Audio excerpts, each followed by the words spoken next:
अब हम आपको मिलवाने जा रहे हैं उत्तराखंड की उस बेटी से जिसको महज 1 साल पोस्टिंग का हुआ है, पहली पोस्टिंग उत्तराखंड में।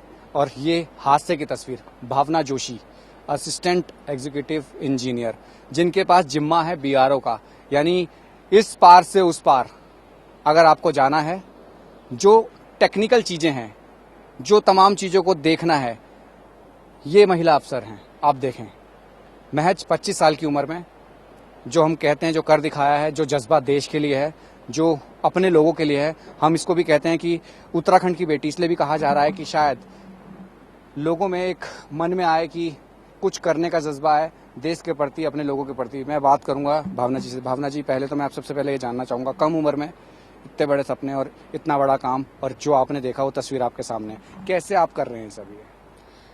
मन में क्या आया?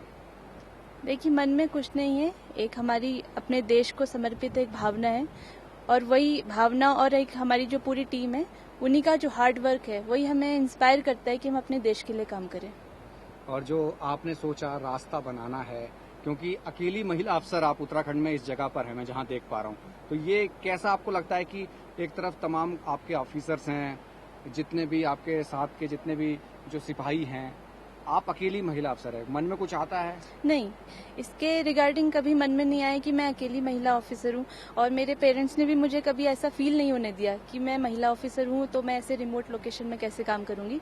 और मेरे सीनियर्स और जो सीनियर ऑफिसर्स हैं, उन्होंने भी मुझे हमेशा मोटिवेट किया कि अगर आपको ये लेडी या जो मेल फीमेल का डिस्क्रिमिनेशन है वो हटाना है, तो you have to accept the challenge and you have to perform accordingly. आपके बारे में सुना है कि आपने कम उम्र में और महज 1 साल, जितना आपने बताया कि काफी दुर्गम रास्तों में आप गए हैं अकेले, जहां आपने लीड किया है, वो कौन कौन से थोड़ा बताएंगे? और ये एक ऐसा चैलेंज है शायद जो कहा जा सकता है तबाही के बाद की तस्वीर है, अब लोग सिर्फ उम्मीद ही कर पा रहे हैं, उम्मीद भी टूट रही है।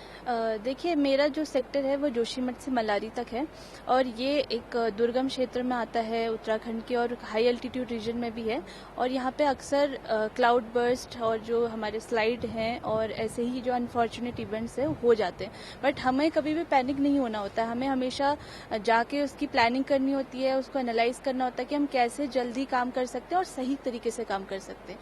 और इसमें हमारी पूरी टीम हमारे साथ देती है, और बहुत हार्ड वर्क हमारी आप टीम अकेली महिला यहाँ ऑफिसर है, उत्तराखंड की बेटी, हम इसलिए आपको कह रहे हैं कि उत्तराखंड से भी आप बिलोंग करते हैं। दूसरा ये भी है कि जिस जगह पर हम मौजूद हैं, तो यहाँ कितना वक्त आप लोग किस तरीके से टेक्निकल चीजों को डील कर रहे हैं, कितना आपको वक्त लग सकता है कि आप एक तरफ आपके सारे कमांडिंग ऑफिसर्स हैं, आप अकेली महिला अफसर इधर हैं, तो किस तरीके से आप मैनेज कर रहे हैं? देखिए, भले ही वो उधर हैं, लेकिन वो हमेशा हमें गाइड करते हैं, हमेशा हमें मोटिवेट करते हैं, और हमारी जो पूरी टीम है वो हमें पूरा सपोर्ट करती है, हम कैसे अपने रिसोर्सेज हमें डिप्लॉय करने हैं, कैसे हमें काम करना है। तो ऐसा कभी हुआ नहीं है। हाँ, भले ही एक ब्रिज हमारा कोलैप्स हो गया, लेकिन हमारी गाइडलाइंस हमें हमारे सीनियर्स हमेशा क्या लगता है कि कितनी जल्दी आप लोगों को इस पार से उस पार, अपनों को अपने से मिला देंगे? देखिए, कोशिशें तो जारी हैं, हम दिन रात काम कर रहे हैं, और हम बोल सकते हैं कि जल्दी ही हम करेंगे, लेकिन क्योंकि हमारे हाथ में सारी चीज़ें तो नहीं है, लेकिन जितना भी हमसे हार्ड वर्क होता है, हम वो दिन रात करके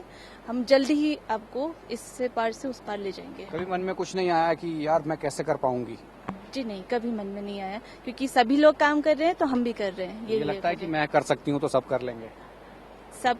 जी हाँ, ये कोई वो नहीं है, हम लोग को करना ही है ये चीज, तो हमने कभी ऐसा मन में आने भी नहीं दिया। तो टेक्निकल माइंड जो होता है वो किस तरीके से यूज करती हैं आप? देखिए, टेक्निकल माइंड्स में वही है कि आपको सबसे पहले प्लानिंग करनी है, उसी के अकॉर्डिंग आपको एग्जीक्यूशन करना है, और आपको रिजल्ट जल्दी मिल जाएगा। क्योंकि मैं देख रहा हूँ यहाँ पूरा चट्टाने थी, आपने चट्टाने काटी हैं, ये पूरा राउंड शेप, और ये जिस तरीके से मैं कर्व देख रहा हूँ, तो कैसे इसको कनेक्ट कर रहे हैं आप? देखिए, हमें हमेशा जब भी कोई ऐसी घटना होती है तो हमें काम करना होता है कि हम या ऑल्टरनेट रूट्स भी हमें तलाश करने होते हैं। आप देख सकते हैं कि एक काम सामने से चल रहा है, एक हमारा जो ऑलरेडी एक जहाँ पे बेली ब्रिज हमारा लॉन्च होगा वहाँ पर भी एक अबेटमेंट तैयार हो चुकी है, और एक ऑल्टरनेट रूट भी हमें देखना होता है कि ताकि अगर हमारा कोई मिशन अगर अनफॉर्चुनेटली नहीं पूरा होता है तो हम अल्टरनेटिवली कैसे जल्दी उस पर काम कर सकते हैं। तो इस तरीके से हमें काम करना होता है। ये भावना जोशी हैं, जिनको आपने देखा, ये इसलिए भी कह सकते हैं कि जिस जज्बे से, जिस लगन से काम कर रही हैं कि हमने तमाम क्वेश्चन, तमाम सवाल किए हैं, और जो तस्वीरें आपके सामने, जिन रास्तों में हम खड़े हैं, यहाँ सैलाब था, ये रास्ता बनाया गया है, भावना जी ने ये किया है। जो टीम काम कर रही है, जहाँ आर्मी भी है, तमाम सेना के जवान आप देख रहे होंगे जिन्होंने हमें पुल के रास्ते है भेजा इस तरफ, एक रास्ता बीआरओ बना रही है, सड़क बना रही है। जो ये रास्ता बन रहा है, भावना जी इसको आगे बढ़ा रही हैं, क्योंकि जिस जज्बे से, जिस मेहनत से काम हो रहा है, ये कहा जा सकता है कि लगन, मेहनत, जज्बा यही आपको आगे बढ़ाता है। और ये तस्वीर यही है। अब उम्मीदें यही हैं कि तमाम लोगों को अपनों से मिलवाना, और यही काम लगातार भावना जी कर रही हैं, देश की सेना कर रही है, तमाम लोग कर रहे हैं। कैमरा पर्सन साहिल के साथ राहुल प्रकाश, न्यूज़ 24, रैणी गांव, उत्तराखंड। नमस्कार, मैं हूं मानक गुप्ता। अगर आपको हमारा ये वीडियो पसंद आया हो तो इसे लाइक और शेयर जरूर करें, और हाँ, हमें सब्सक्राइब और फॉलो करना ना भूलें, ताकि आप देश और दुनिया की कोई खबर मिस ना करें। तो जुड़े रहिए हमारे साथ और देखते रहिए न्यूज़ 24।